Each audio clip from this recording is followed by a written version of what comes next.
Olá, meus amigos, muito bom dia. Que Deus abençoe a vida de vocês. Vocês que têm sede, fome de justiça, que o Espírito Santo venha abrir o entendimento de cada um, para que cada um venha perfeitamente entender qual é o projeto, o plano, a vontade de Deus para a sua vida. Bem, dá licença, deixa eu tirar aqui os indigestos. Muito bem. Agora sim, então eu queria hoje falar sobre um assunto que verdadeiramente vai ajudar as pessoas que estão lutando com unhas e dentes para manter-se na fé. Manter-se na fé. Porque é sabido que muita gente começa bem, mas com o decorrer dos dias, dos meses, dos anos, muitas pessoas vão esfriando, vão desanimando da fé, porque não veem os resultados que queriam ver, porque queriam do seu jeito, queria o resultado, queria a resposta de Deus do seu próprio jeito. E aí fica difícil, porque quando nós aceitamos o Senhor Jesus como nosso Senhor, quer dizer, Ele é o dono da nossa vida, da nossa alma, do nosso ser, do nosso corpo, da nossa mente. Tornamos-nos o templo, morada do Espírito Santo. Então nós devemos obediência a Ele de forma incondicional. Então o que vier para nós é lucro. Talvez você esteja assim, poxa, bispo, eu esperava mais. Minha filha, deixa eu falar para você uma coisa. Quando a gente vive numa fé emotiva, a gente quer respostas rápidas. A gente tem problemas e quer resolvê-los imediatamente. Mas quando a gente vive na fé, a fé inteligente, a gente sabe esperar o momento certo das respostas. Imagine se Deus fosse julgar a humanidade hoje, né, pelo que ela tem feito, pelo desprezo, pelo descaso, pela ignomínia que ela tem cometido contra ele. Deus seria, digamos assim, no mínimo, ele teria toda a razão de fazê-lo, mas ele tem paciência para esperar o dia certo. Eu gostaria que ele viesse agora, nesse momento. Se ele viesse, seria uma glória. Mas, enquanto ele não vier, então nós temos que aguardá-lo, mas mantendo a chama da fé acesa. Porque se essa chama da fé se apagar, ficamos nas trevas. E nós vamos ver isso agora, nesse breve estudo que nós vamos fazer todos os dias. Vamos falar aqui sobre como você defender a sua fé. Primeiro você tem que reconhecer quem é o seu inimigo. Primeiro você tem que identificar quem é o seu maior inimigo. Aí você diz assim, bispo, isso eu já sei que é o diabo. O diabo, não tenho dúvida que ele é o inimigo de todos nós. Mas existe um inimigo que nós temos que estar vigilantes 24 horas por dia para não sermos contaminados ou derrotados por esse inimigo. E é isso que nós queremos falar. Esse inimigo. O inimigo que não está do lado de fora. O inimigo que sopra na nossa mente pensamentos, ideias e sugestões absurdas que aparentemente são perfeitas para tirar a gente do sufoco ou dos sufocos que nós enfrentamos a cada dia. É verdade. Você lembra que Paulo disse, diante das revelações gloriosas que ele teve, então foi permitido que um espinho, mensageiro de Satanás, fosse cravado na sua carne e como se fora esbofeteado pelo diabo. Por quê? Se o homem que tinha recebido tantas revelações gloriosas era de Deus mesmo, esse homem era de Deus puríssimo, mas por que estava sendo sofrido, estava sendo atingido por uma seta demoníaca? Por causa das revelações que Deus lhe havia dado. E para que ele não se ensoberbecesse, para que ele não ficasse orgulhoso, vaidoso, prepotente. Então Deus permitiu esse, digamos, espinho viesse lhe atingir a carne. E quando ele clamou 3 vezes, Deus falou, não, a minha graça te basta, suficiente, pronto. Não tirou o espinho, deixou o espinho lá, para que ele, Paulo, não viesse assim ensoberbecer. Bem, qual é esse inimigo que nós estamos falando? Inimigo que ataca 24 horas por dia, pela noite, nas madrugadas, durante o dia, todo o tempo. Ele está tentando entrar, alcançar, achar uma brecha para nos atingir.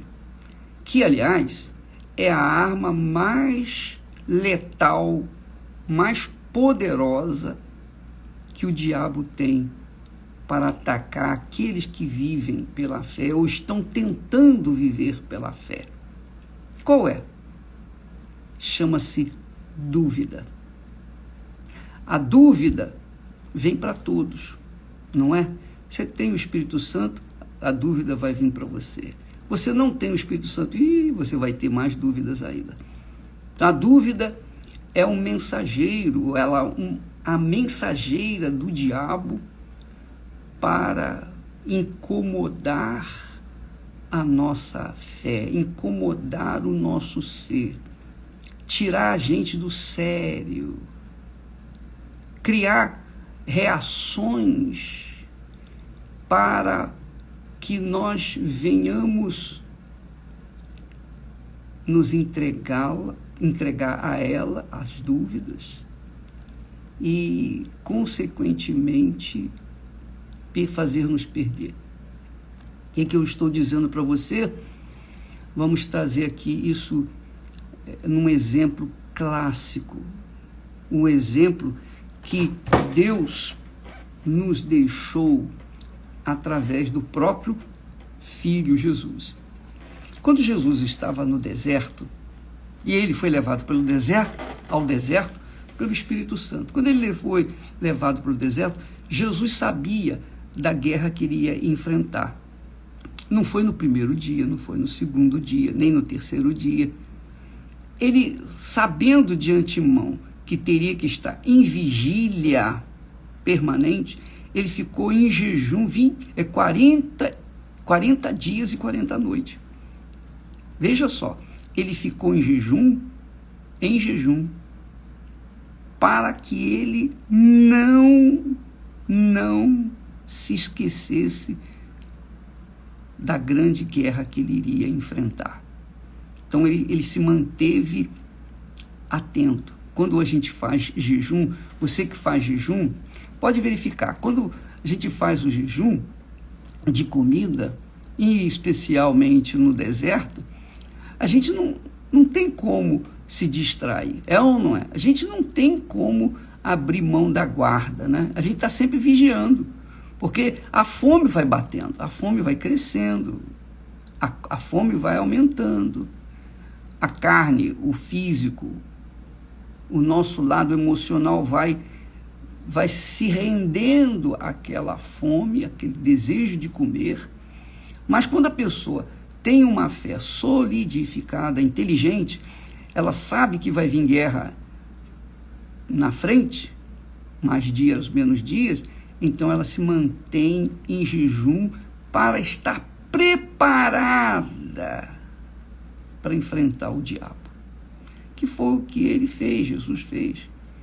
Em jejum, ele não tinha como desguarnecer da sua fé.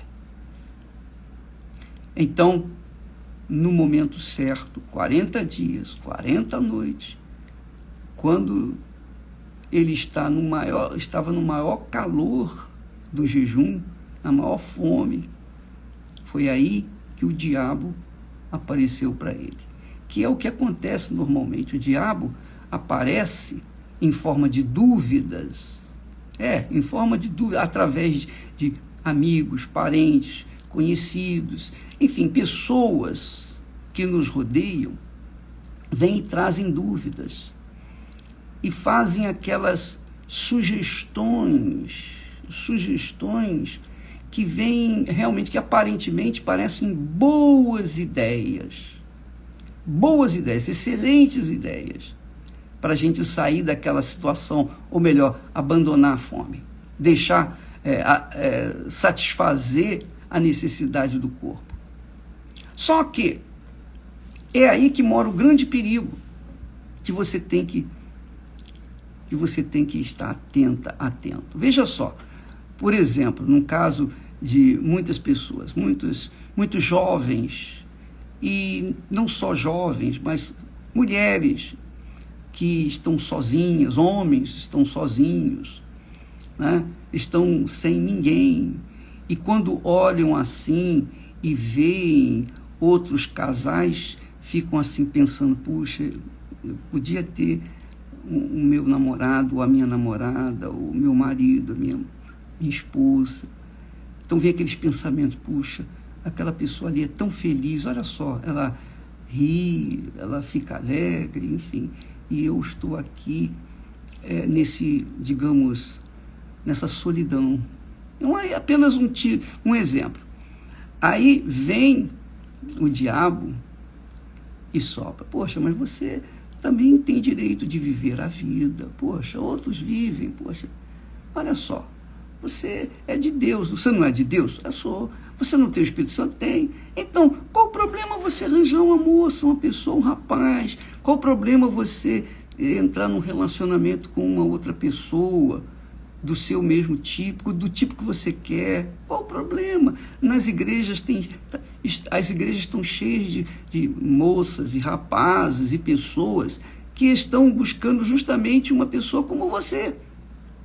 Por que você não começa um relacionamento assim com essa criatura?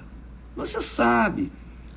Quer dizer, o diabo, quando vê a gente no sufoco, ele traz a solução, uma ideia, ele oferece uma solução rápida para que nós venhamos imediatamente colocar em prática o conselho dele.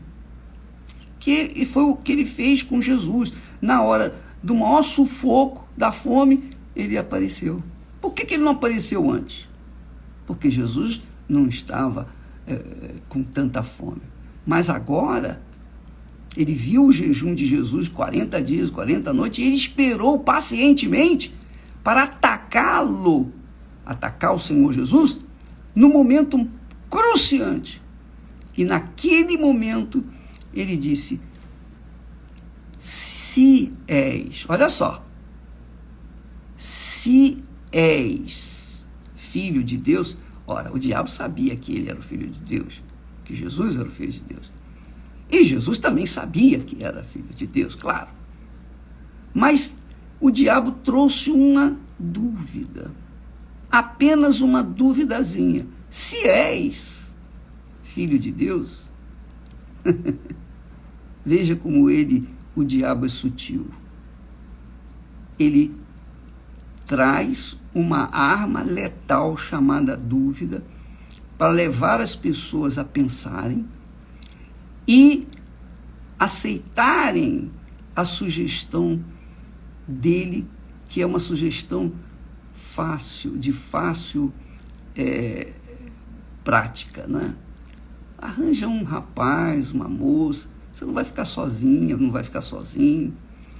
Só que o diabo já preparou uma outra pessoa que vai enviar, essa pessoa vai ser enviada pelo próprio Satanás, uma filha dele, um filho dele, justamente para você aceitar aquela sugestão que lhe deu, que você não acha.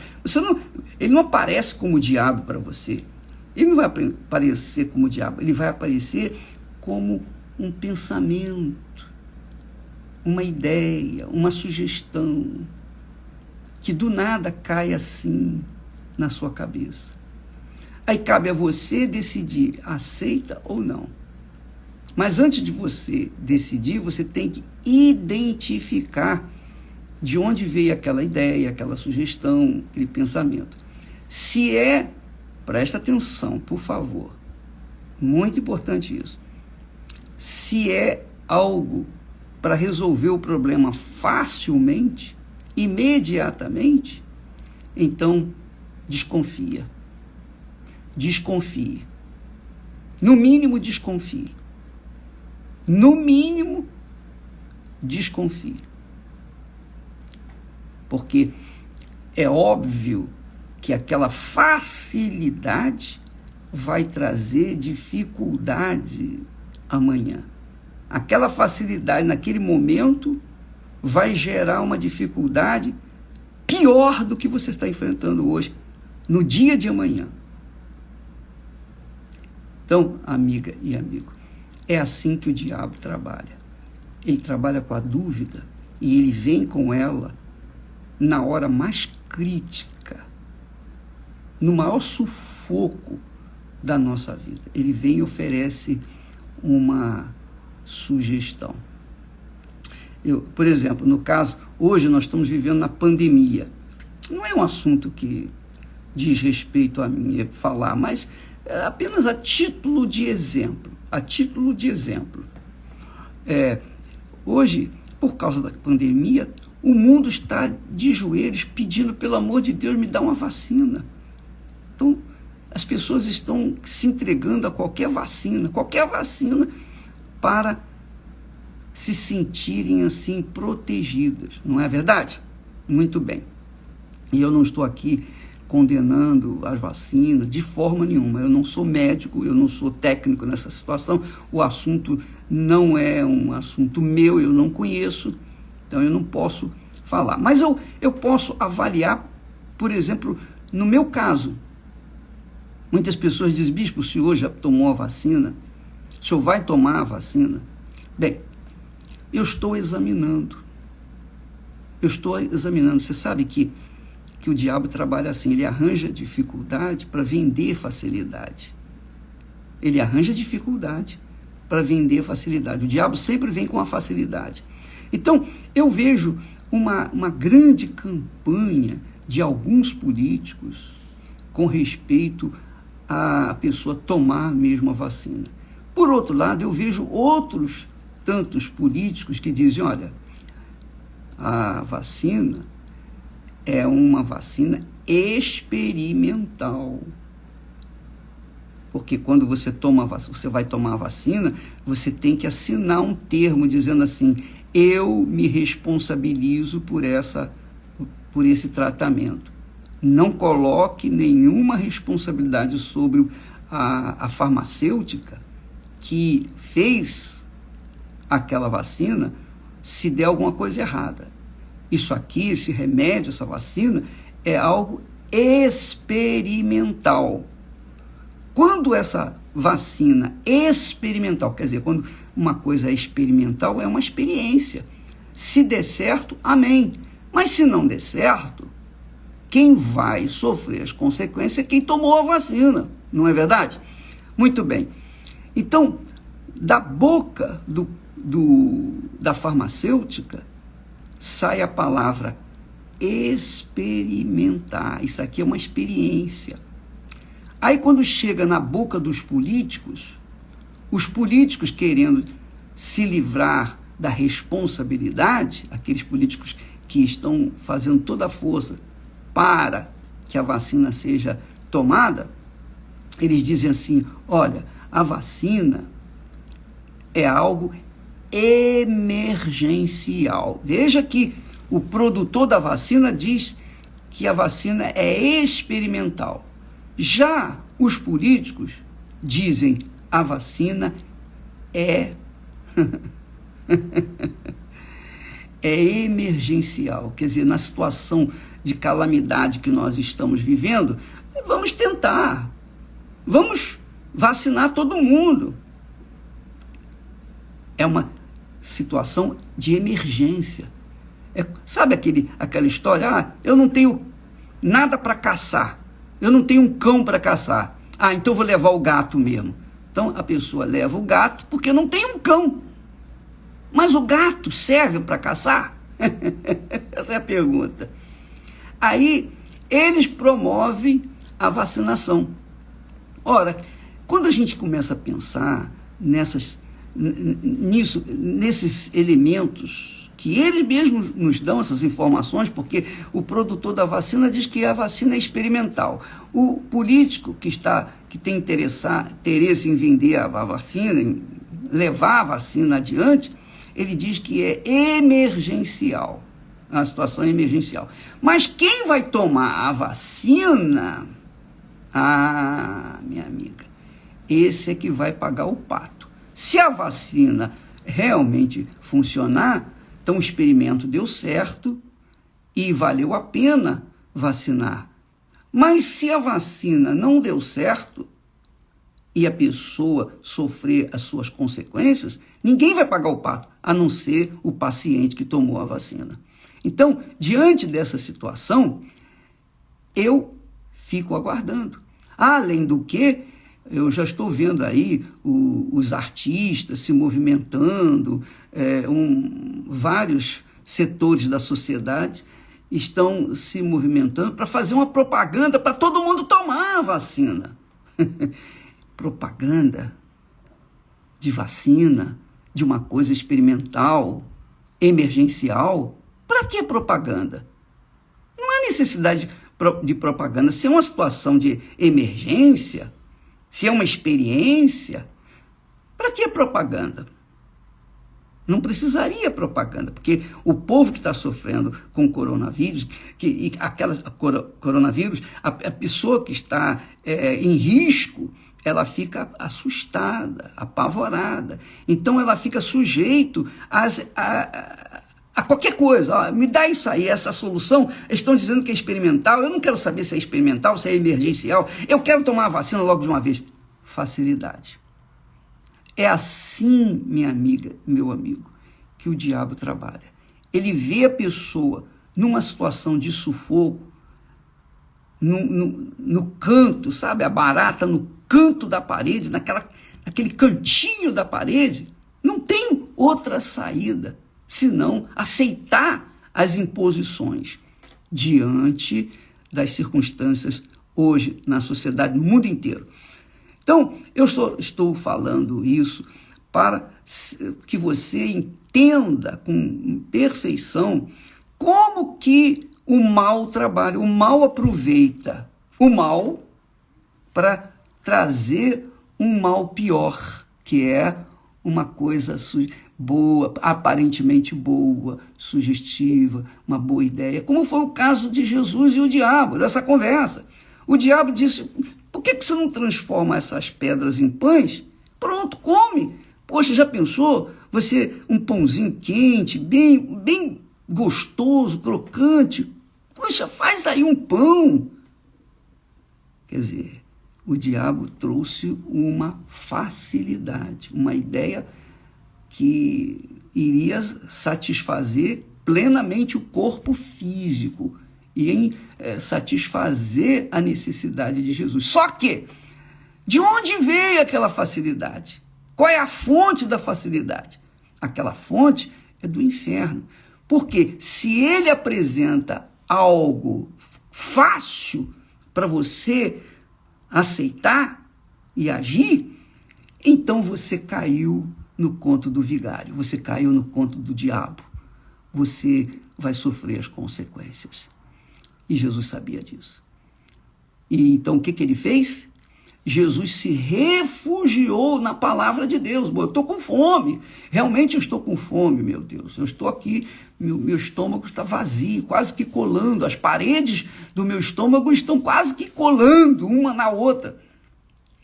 Mas Jesus então correu para o abrigo de Deus. Qual é o abrigo de Deus? Que nós falamos já isso há algumas semanas. A palavra dele.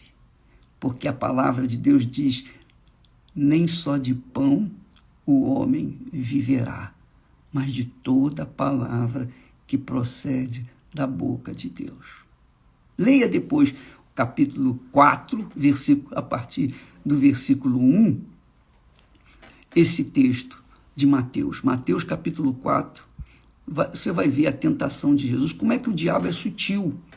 Ele oferece a facilidade para que os tolos, os que não têm uma fé inteligente, porque com a fé inteligente a pessoa pensa, não, peraí, isso aí tem muita facilidade, tem muita vantagem, tem alguma coisa por trás disso. Alguém vai ser prejudicado para que alguém possa ganhar. Então, não, eu vou esperar. Jesus viu isso. Não, nem só de pão o homem viverá, mas de toda a palavra que procede da boca de Deus. Então Jesus firmou a sua fé na palavra de Deus, se abrigou no abrigo do Altíssimo e venceu aquela primeira batalha.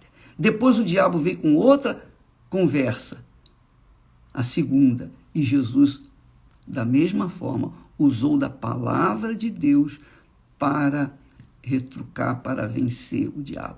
E na terceira vez, o diabo se viu perdido, porque ele sabia que Jesus realmente era o Filho de Deus e que ele não era um bobo para cair no conto do vigário, de forma nenhuma. Minha amiga e meu amigo, no dia a dia, todo dia você tem facilidades. Cuidado, você tem dificuldades e as facilidades que vêm do diabo, porque Deus não facilita para a gente. Deus não facilita. Não foi assim quando o povo de Israel saiu do Egito. Você vê, ele foi por 40 anos pelo deserto. Por que Deus não o levou direto à terra prometida? Por que ficou ainda 40 anos lá no Sinai, no deserto? Por quê? Por que teve aquelas dificuldades todas? Por quê? Por quê? Porque Deus queria ensinar o seu povo a viver na dependência dele. Quer dizer, viver na dependência de Deus é viver na dependência da palavra que ele falou.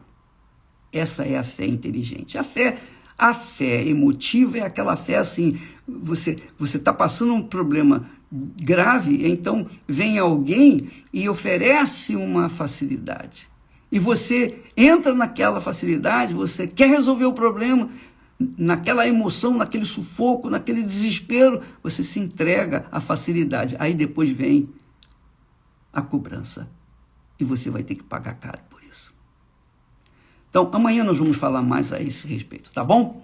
Com respeito à vacina, eu disse e digo, eu não tomei a vacina, embora esteja na idade de risco, 76 anos, você pode imaginar, e a Esté com 71, nós estamos numa idade de risco, mas nós não vamos nos apressar.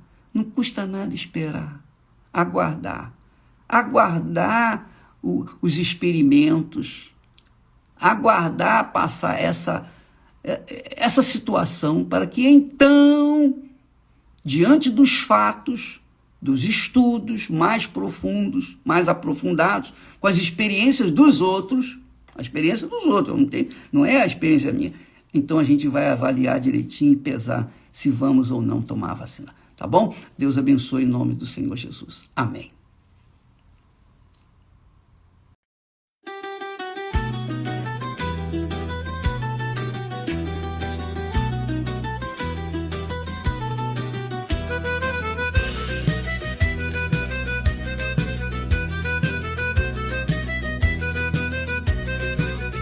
Sotto la luna cammino piano, con le scarpe vecchie di papà, strada parra, lo cori canta, e ti penso mentre va. Sotto la luna cammino piano, con le scarpe vecchie di papà, strada parra, lo cori canta, e ti penso mentre va. A nonna spanna i panni fuori, culo soli che struscia l'aria, o pane caldo sopra la pietra e l'odore di casa mia. Vento di casa, portami a tia, tra le mura du paese mia. Se tu mi chiami, torno con tutto, chianta un limone, ti do lo frutto.